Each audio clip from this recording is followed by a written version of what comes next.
How to cut a notch in wood with a router. Routers can quickly and easily cut notches in wood, making the job much easier. Summary: if you are looking for a way to cut a notch in wood using a router, there are a few different techniques that you can try. What is a router?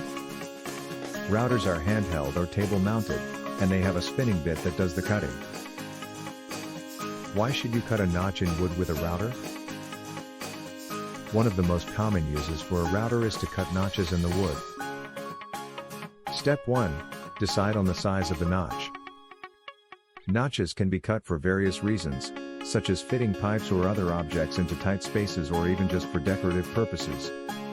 Step 2. Mark out the notch. Once you've decided on the size of the notch, use a pencil or other marker to draw out the shape of the notch on the piece of wood. Step 3. Set up the router. You'll need to attach a straight bit to the router and then adjust the bit's depth so that it's flush with the surface of the wood. Step 4. Begin cutting. The router may chatter and produce an uneven cut if you go too fast. Step 5. Finish up.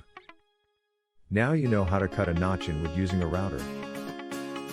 How to use a router table. A router table would be a handy woodworking tool that allows you to route, or cut, pieces of wood with greater accuracy and precision than you could if you were using a handheld router.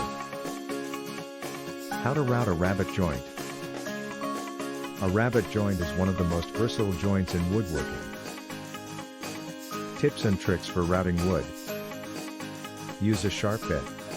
A dull bit will cause hours of frustration and produce less than ideal results. Wood routing is a popular woodworking technique, but it's not without its challenges.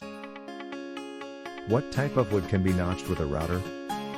There are many types of wood that can be notched with a router. The most common type of wood is softwood, such as cedar, fir, and pine. How to cut a notch in wood with a drill? A notch in wood can be created using a router, which is a tool used to route or hollow out an area of wood. As a general rule of thumb, the depth of the notch should be 1/3 the thickness of the wood. Is it better to make a template for the notch? Some woodworkers prefer to use a template to ensure accuracy, while others find it easy to freehand the notch. To keep the router from slipping when cutting the notch, you can use a straight edge. Conclusion: router notches are a great way to add an extra bit of flair or function to your woodworking projects. Thanks for reading our post about how to cut a notch in wood with a router.